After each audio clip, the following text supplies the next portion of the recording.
या जिल्ह्यामध्ये जे अभूतपूर्व गोंधळ प्रशासनाच्या वतीने या राज्याच्या आणि देशाच्या शासनकर्त्यांच्या वतीने झालेला आहे, त्याचा निषेध नोंदवण्यासाठी आजचा मोर्चा होता की ही जी गॅस पेट्रोल डिझेल याची कृत्रिम दरवाढ आहे ती सरकारमुळे झालेली आहे। त्याला नरेंद्र मोदी, फडणवीस आणि जिल्ह्याचं प्रशासन जबाबदार आहे। नायगावला पेट्रोलचा आणि डिझेलचा डेपो असताना या जिल्ह्यामध्ये जर ग्रामीण भागात लोकांना 2-2 किलोमीटरची रांग लावावी लागते।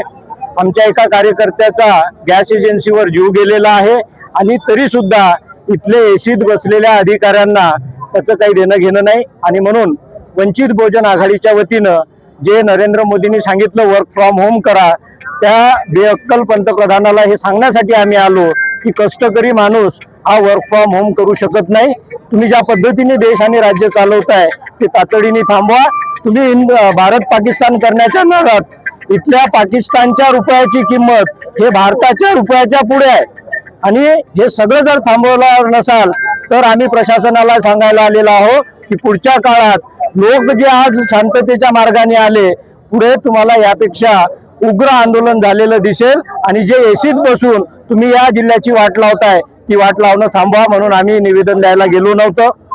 आरडीसीला इथे बोलवलं, मालकाच्या जवळ नोकरांनी आलं पाहिजे हा पायंडा या जिल्ह्यात आम्ही घालून दिला की तुम्ही आरडीसी असाल, तुम्ही कलेक्टर असाल तर तुम्ही पब्लिक सर्वंट आहे, तुम्ही लोकांकडे आलं पाहिजे। आणि म्हणून या मोर्चाच्या निमित्ताने आम्ही त्यांना इथे बोलवलं की इथे येऊन लोकांचं म्हणणं ऐकून घ्या।